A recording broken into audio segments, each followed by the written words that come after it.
Praise be Jesus Christ, now and forever. Apologies for any technical glitches on this Nugget. I'm on my travels and having to record it on my phone, so it's not quite the same as on my computer. One of the most embarrassing and pathetic things to witness is a politician or a pundit who's unable or unwilling to state a hitherto verifiably true and accepted fact. For example, a woman cannot be a man or vice versa, and it's not possible to be a cat just because you say you identify as a cat.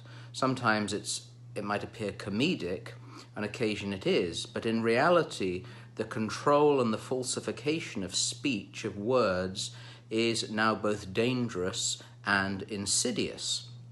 The Pope recently, very interestingly, during his address to the diplomatic corps, spoke about the meaning of words, and he in fact used the phrase, I think it's the first time a Pope has ever said it, he spoke about Orwellian language, the use of Orwellian language, which he noted was a particular phenomenon of the West. While that phrase was useful, Pope Leo's words before were, in my mind, even more important and prophetic. As a good Augustinian faithful to his master, the Pope really focused on words and their meaning. It's with reference to the contemporary use of words that Leo's reflection assumes a prophetic stance and fulfills his teaching office in service to the truth. He said that rediscovering the meaning of words is perhaps one of the primary challenges of our time.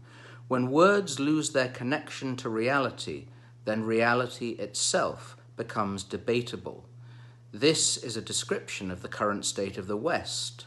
Opposing Leo, and a worthy descendant of Pontius Pilate, is one who would find a home in much of academia, politics, and the media, Humpty Dumpty, who, sounding remarkably contemporary, remember said in Alice in Wonderland, "When I use a word, it means just what I choose it to mean, neither more nor less." Dumptyism, if we can invent that phrase or word, is the reality that Leo warns about.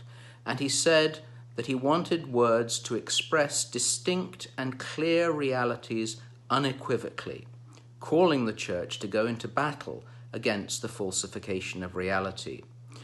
He said that freedom of speech and expression is guaranteed precisely by the certainty of language and the fact that every term is anchored in truth.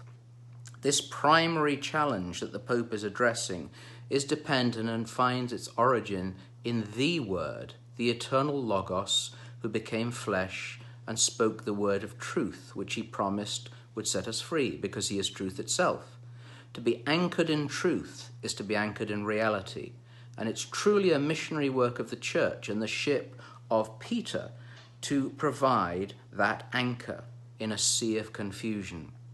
This calling for the cleansing of language, the burning away of falsehood, and for words to once again to be distinctly truthful, might be the first sign of the direction of this pontificate, a pontificate fighting for free speech and not just religious freedom. There's no religious freedom, of course, without a free speech, as those arrested in the United Kingdom for their silent prayer and thoughts in their head are discovering.